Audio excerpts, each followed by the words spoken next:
Welcome to Teachers Transition Podcast, a show dedicated to supporting teachers transition in, through, and out of education. Grab your seat and let's talk about how to make your next transition a successful one. Happy Thursday, everyone. This is Alex Kirton coming from the great state of Texas. We're a Teachers Transition podcast where we're helping teachers transition in, transition through, and transition out, if that is your desire of education. And if you were listening to our last episode, I have the love of my life, the mastermind of all things, she is the guru of all things that I know. Her name is Keyla Kirton, and we're back for episode 2 because we were just chatting it up about so many great things, and I had to bring her back because there's so many educational and thought stones that we need to unturn and unearth. So thank you, Keyla, for joining us again. Thank you, love. It's an honor to be here with the renowned Alexander Kirton. Oh my gosh. Mm-hmm. I'm so serious. Well, again, ladies and gentlemen, she is the reason for this podcast because this was her way of encouraging me to kind of do something to give back. And I'm typically the shy person, but now this is something I'm really enjoying doing. So thank you for seeing that in me, and thank you for the people that you are helping to reach, because this is about impact. And today, if you weren't listening to the last episode, we talked about her journey, which spans from journalism, 60 Minutes, reporting on the air train, to working in HR, working for social services, to being an assistant dean at a college, to working as a HR leader for one of the largest school districts in the country, to transitioning to working for a hospital and HR, the list goes on and on. And today we're going to shift to one of her passion topics, which is leadership and mental health. And we recognize that you are a mental health advocate. And how did mental health awareness become a part of your professional mission? Wow. Yeah. So Alex and I are both, I would say, we're both mental health advocates. I think very early on, even in our marriage, we've benefited so much from counseling and really great counselors, great advice, great coaching. And then eventually, for our children, anxiety and depression is real. And so we went through a process with our children where that was something that we had to deal with. It resulted in that experience being my topic for a TEDx talk, okay. Which was one of the hardest things that I had to do. But after the TED Talk, I had the opportunity to talk to so many other parents and learn that, everyone, we weren't alone. I think number one, as a family, there were so many other families going through the same thing and didn't have the resources. They just didn't know. And just like us, right, we had to learn. And so I think through that experience, we started to, continue to develop, really good best practices for what's worked for us and for our family. And also, of course, we felt like we wanted to share that. And so that's kind of spilled over into the workplace. And especially in HR, I found myself, listening to people and learning about different, folks that were either depressed or had anxiety, and having those conversations. And it created opportunities for me to share our experience. Even to the point where at Infor, they had these working communities, and they had one for mental health. Okay. And Adriana Deneno was one of the leaders of that, and she had a podcast. And so she invited Alex and I to talk about our experience. And so that was really helpful. And I think, again, through having that conversation and kind of having that publicly shared, it opens so many opportunities for me to talk to colleagues and people in the business and even my clients about mental health Yes. and balance and thought processing. And Hmm. so I would say, Alex, our personal experience, but also, just being able to make it okay to talk about it through the TED Talk and through our appearances on various podcasts. Awesome, awesome. Yes, that is definitely an important topic and one that has not been talked about enough. And it's Hmm. a ever-present reality, even for teachers and Yeah. education. You know, um, being in HR and also being an advocate. What, from your experience, what are some of the early warning signs of burnouts that professionals should not ignore? Hmm. Yeah, I would say, first of all, at any point, because I think sometimes get uh we get caught up in the terms and we're like, well, it's Hmm. not burnout. I'm not, Yeah. So I want to change that, Alex. If we can say, just if you are really frustrated at work, if you're really having a difficult time, if there are challenges to the day to day Hmm. job that you do that are becoming harder and harder for you to cope with, I think those are signs, right? Those are signs that you need to talk to someone, whether that is another teacher or a teacher leader or your own private counselor. For those of you that are teachers, a lot of your districts have EAPs, Yes. so employee assistance programs. And through the EAP, it's a confidential, many times a third party organization, putting my HR benefits hat on. It's usually a third party organization. And so they pair you with a counselor, and a lot of times there's no copay. And Mhm. you can have 6 sessions, eight Yes. sessions where you can work through. And from what I've seen, and this may be different with your districts and your different plans, but each topic you get a set of 6 sessions. So Mm. let's say this particular thing is my teacher leader and I are not getting along, but then the next 6 sessions you want to talk about the student stress, and then the one after you want to talk about family. Hmm. Each one of those is a free session, a free series of sessions that you can take advantage of. So, if money is an object, it shouldn't be. You guys should, and I pray that you do.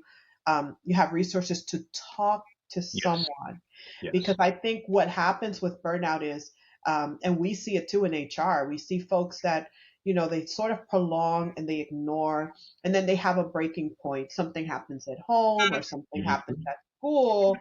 And Hmm. so now we're going from something that could have been mitigated over several counseling sessions to the employee or the person now needing an intermittent leave or Yeah. needing some type of extended leave, right, to manage some of these issues. And so I would say if you're having more difficulty with things that normally wouldn't be an issue, I'd say that's a really good indication that you got to start having that conversation and getting some guidance and really being honest about where you are and how you're feeling and validating and acknowledging those feelings, but also working through thinking about what the next best step is.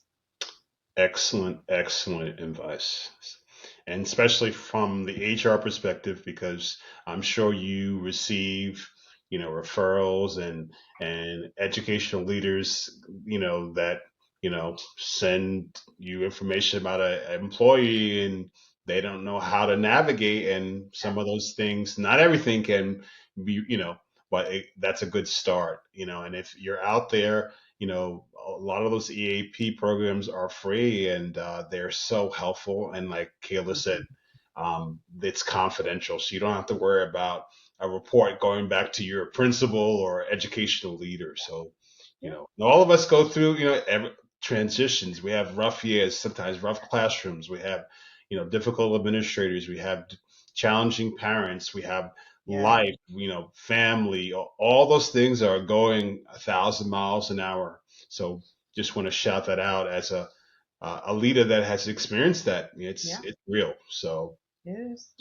how can educators transition into new spaces without carrying unhealthy work patterns with them?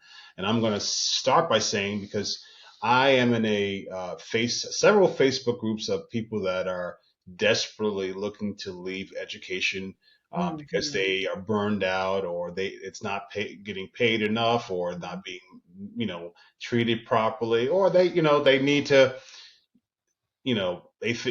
some, in some cases think the next thing is necessarily going to be so much better, and they don't deal with what they're doing with now emotionally. Can you talk about how not to carry those unhealthy you know behaviors and mindsets to the next opportunity? Yeah. One book that I recommend to anyone that I coach is The First 90 Days. Hmm. And it's a book that really walks you through how to be a new employee in a new context. Some of the advice is related to leadership and that kind of thing. So if you're going to be a supervisor, how to build a rapport quickly with other leaders, and but you can get past that. If you get past that, there's some really important and really helpful advice in the book of how you get acclimated in a new context in a new company.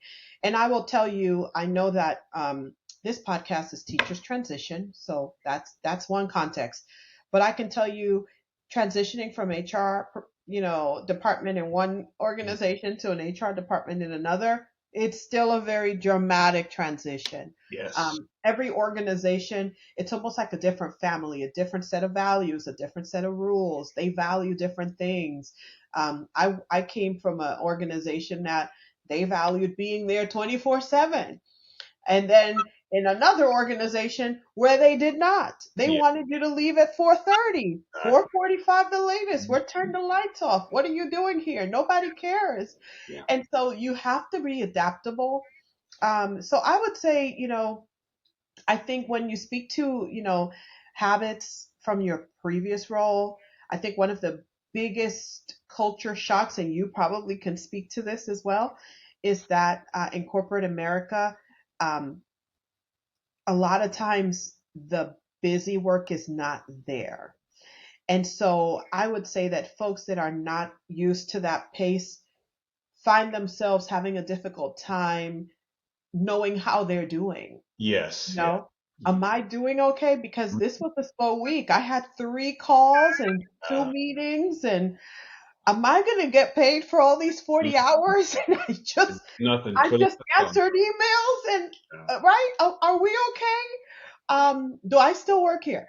Yeah. And so I think that's one thing, right? That the reward system is different, the process is different. And so as a teacher transitioning to corporate America, I would say that's probably one of the biggest transitions you'll experience Mm, is the pace of how you're onboarded. yeah. You're not going to get dropped 500 things to do at once. It's sometimes that they'll ease you into it. Sometimes they throw you into the fire, Yeah. sometimes too.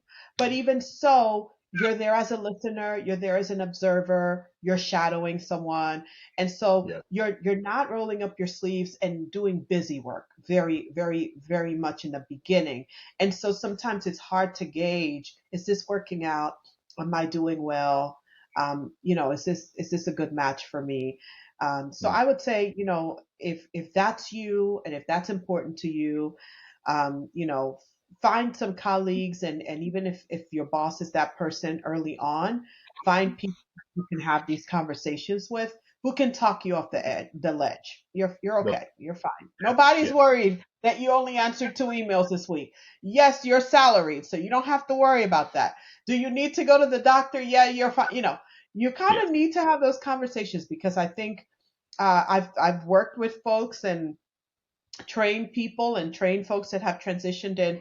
And so I'd say that's kind of the biggest thing is it's not feeling like you have enough to do in a day or not feeling as productive as you're used to, busy, busy, busy students, 7 periods back to back, 15-minute, 45-minute break for a whole day, it's a very different pace. But at the same time, there are weeks, and Alex can tell you that we're, we're getting 2, 3 hours of sleep in Mm, a day.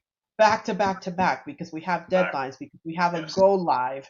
We're on, for the whole weekend, working the weekend because the client is going live with the new tool. And so we have to be there to support. And so where you have the quiet weeks, enjoy that, because there are going to be times that it's going to be 24/7, 365 for a little bit, right? And so I think it balances it out. But if you're not used to that, you Yeah, might feel like this is not really, we're not being very productive. But sure. yeah. Absolutely, and teachers kind of go through some of those cycles, especially when it comes to state assessments, and there's periods in the beginning of the year.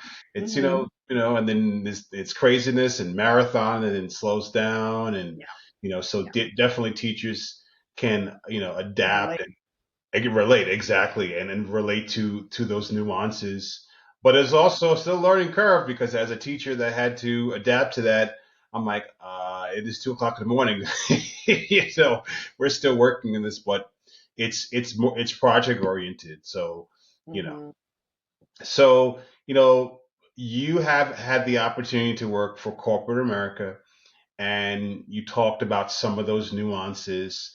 Kind of walk us through being an entrepreneur because some people, Mm-hmm. they're okay with someone else paying them and following their rules and all the things that come with that. But there's other people that feel, hey, I can go hunt and fight and go fish and by myself and become an entrepreneur. What are some leadership lessons that corporate America taught you that you can now apply differently as a CEO? Wow. Um, 30 seconds, go. okay. Leadership lessons that corporate America taught me that I apply as a CEO and running a business. Um, you know, I think pacing is a big one. Hmm. I had a conversation this week with someone that I'm coaching. Um, that what makes us a leader, right? Hmm. What makes you a leader is people following you. Yes. Is creating a system, is creating a process, is creating, our motto for Curtin Consulting Group is people, process, and purpose. It's very simple. And so people, process, and purpose. So I would say that, from my corporate experiences, I learned that culture matters, Hmm. values matter, pillars matter, vision matters. Hmm.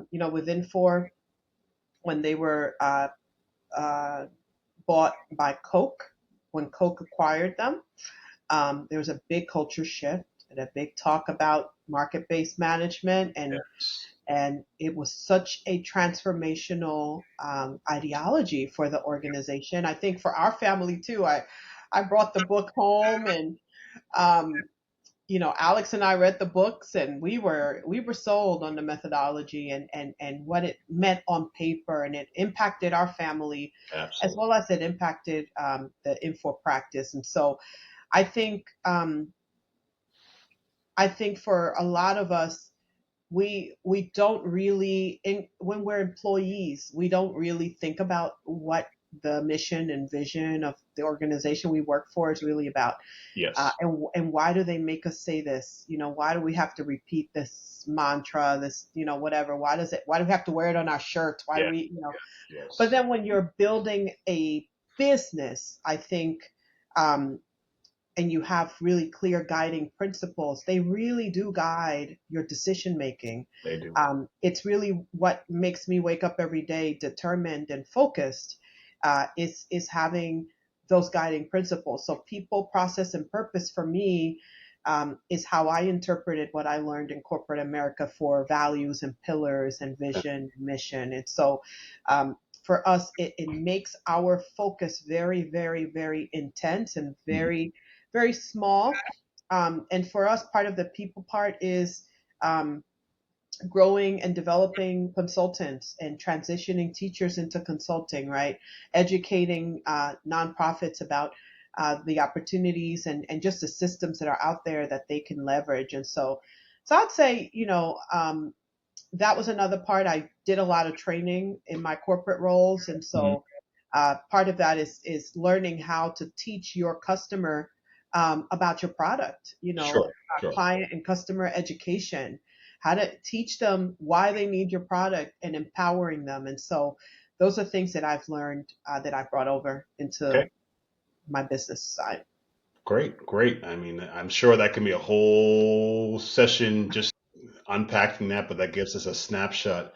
Hmm. Um, a lot of teachers kind of get intimidated because they don't have a business background. Mm. And can you speak to that as far as in transitioning to corporate America, not knowing the language, the lingo?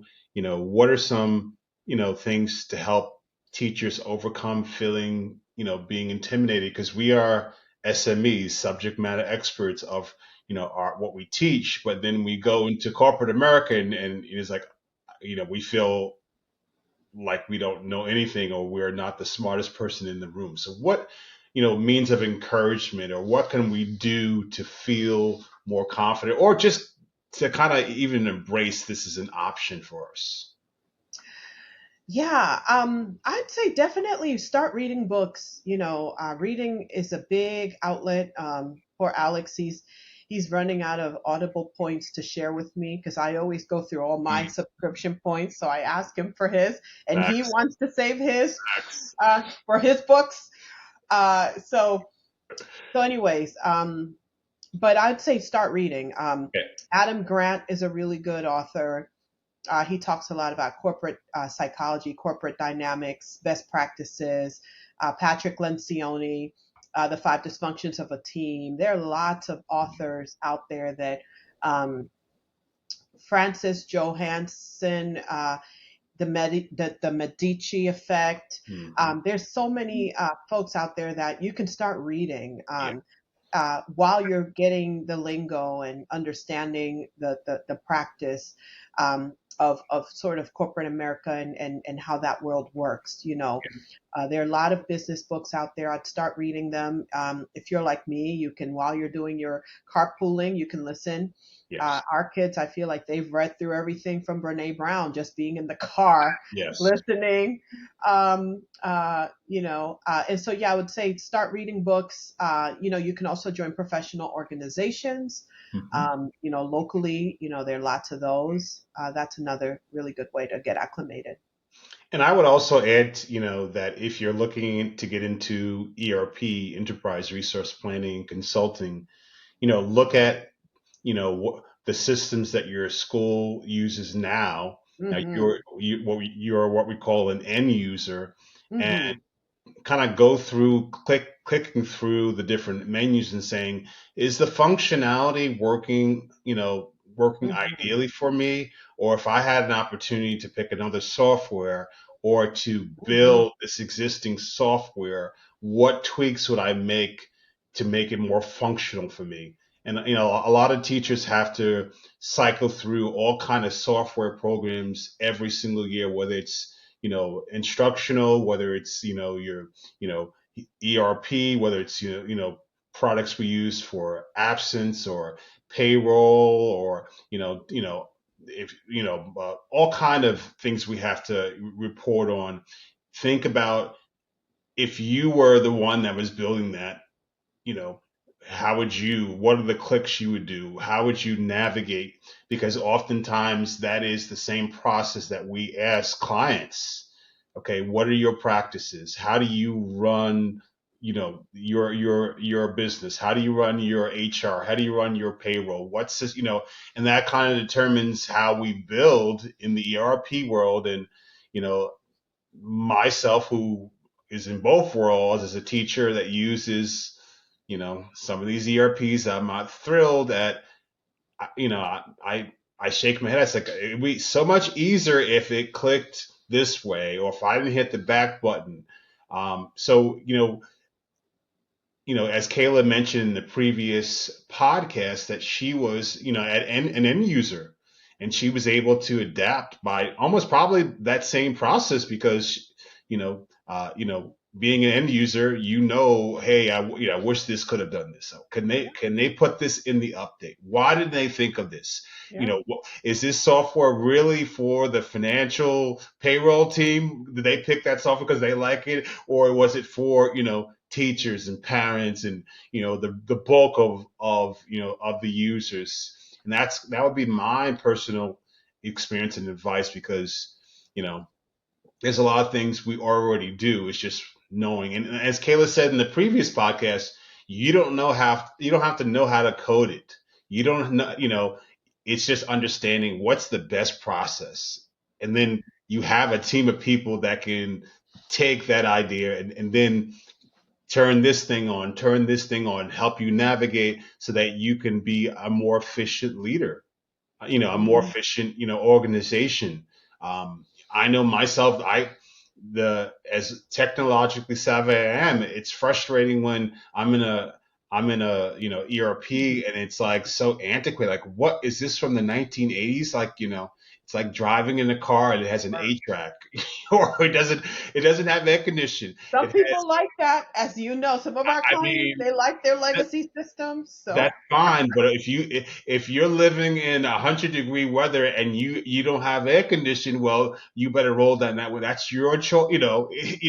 There's some yeah, things that it can be made better, and yeah. you know, as teachers, we can share our opinions and we complain, but this is an opportunity for you Hmm. to get in the mind of what would work better. And also, because we are teachers, we are great listeners. Yeah. We think more systematically. We scaffold down learning from these higher concepts to, okay, Johnny's here, how do we get, and we'll do the same thing for a customer.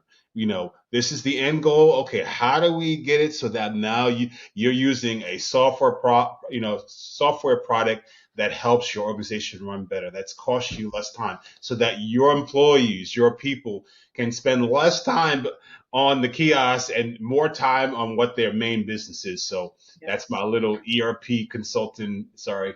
That's I, good. No, it's yeah. good. But it is possible. So I encourage you, as one person that has transitioned out and also doing both currently at the same time, it is possible. It is. Um, so let's talk about, impact, influence, and legacy. Mm. You talked earlier about being a TEDx speaker, an author. Well, we haven't talked about the author. We're going to get to that. Um, when you think about your life's work and what kind of impact do you hope educators listening will walk away? What kind of what would you want them to walk away when they say, "Okay, I listened to this podcast from Kayla Mm. Kirton. What am I going to walk away? What is she leaving this world with as a lasting impact in regard to any of those things or anything we've talked about today?" Yeah, I think the first thing would be that you have the power and you are empowered to design the career that you want. Say that again. You are empowered and you have the power to design, curate, just like a museum, the career that you want. And so if your career was a museum, what are the pieces that you would want displayed, right? You carefully select Yes. the pieces to tell a story, right? And it's a cohesive thought. It could be like me, television journalism, HR, ERP practicing, consulting, and then entrepreneurship.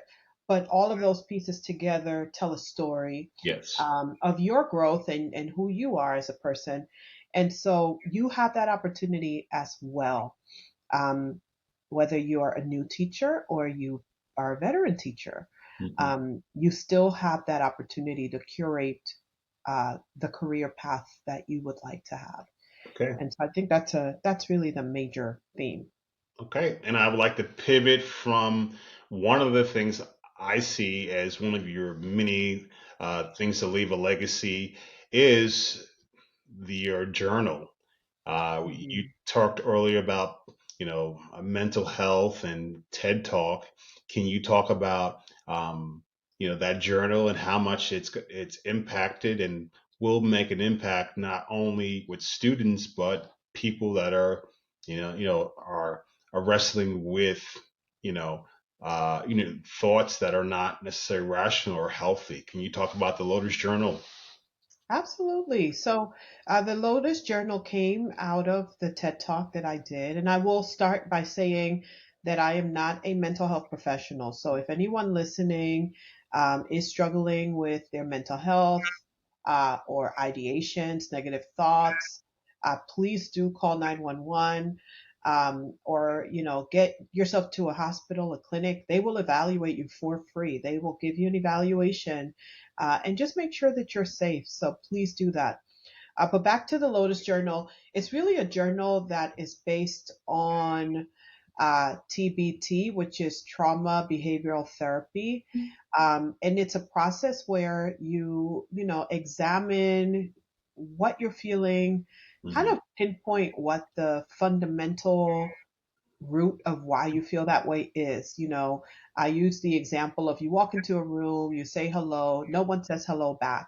And then you have the thought that, hey, no one likes me, or I'm not liked, or, whatever negative thought you have, right? And Yes. sometimes we don't realize that that negative thought wasn't just a random thought. It happened because you felt feelings, negative feelings about no one responding when you said hello, right? And so the thought journal helps you walk through that with some prompts and questions so that you can examine, hey, what was the root of this thought? And then there's a part where you ask yourself, hey, once I know why it happened, how I felt when it happened, what was my initial response, it asks you to examine your feelings, right? And to say, hey, okay, is this true? Yeah. Okay, I know that this happened. I know it made me feel like no one wanted me to be in the room, or no one likes me, or whatever. But how true is this really? Could it be that they just didn't hear me? Could it be that everyone's just busy? Could it be that I didn't speak up, right? It could be so many other things, not this negative thought that I'm having. And then last, you're going to come up with a plan. Next time something like this happens, Mm. how am I going to handle it, right? Am I going to make sure that I make eye contact and I'm heard, or I'm going to offer grace to the folks before I feel personally attacked? I'm going to just take the high road and say, you know what, great. Maybe they didn't hear me. I'm not going to misconstrue that as me not being liked or not being welcomed, right? And so that's what the journal does. It's pretty simple. I did not invent it. Like I said, this is part of the TBT practice, and so it's just a tool that we found that worked really well with our children in helping them process negative thoughts, and negative self talk. Hmm. We use it on each other as well. If we're having a bad day or we're having a challenging day, we kind of go through the questions. So it's really a great way to empower yourself or your loved ones about really examining why they feel the way they feel, and also creating a thought process to resolve those negative feelings internally. Yeah, and I would also add to that that uh, it's originally kind of focused on helping children, but it can definitely be a great resource for teachers, um, Yeah. because teachers, we work in silos. We might have you Mhm. know uh, you know 25, 30 students in our classroom. We're the only adult in the room, and sometimes it's difficult to talk to somebody or to just to navigate through the day when you're dealing with when we're navigating and trying to help students academically and emotionally, and so I would encourage, if you're out there, it's a great simple resource that it looks like a regular journal, and when you have those thoughts or feelings, you can go through the prompts, write the information, and process those thoughts, because the longer that those thoughts fester, it can only have eventually come out in a not so positive way. So emotional and mental wellness is important not only for students but also for teachers and adults. Um, can you share where we can get this resource? Absolutely. Put that in the Uh, show as well. yeah, the Lotus Journal is available on Amazon. So if you search for Lotus Journal Keyla Kirton, Kirton, you'll find it there. We also have a website, lotusjournal.com, where you can get more information.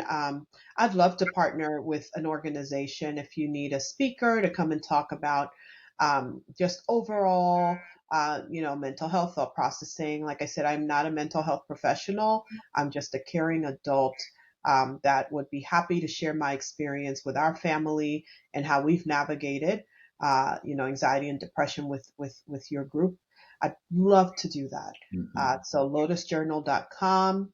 And we're also available. The journal's available on Amazon.com if you search for Lotus Journal Keyla Kirton.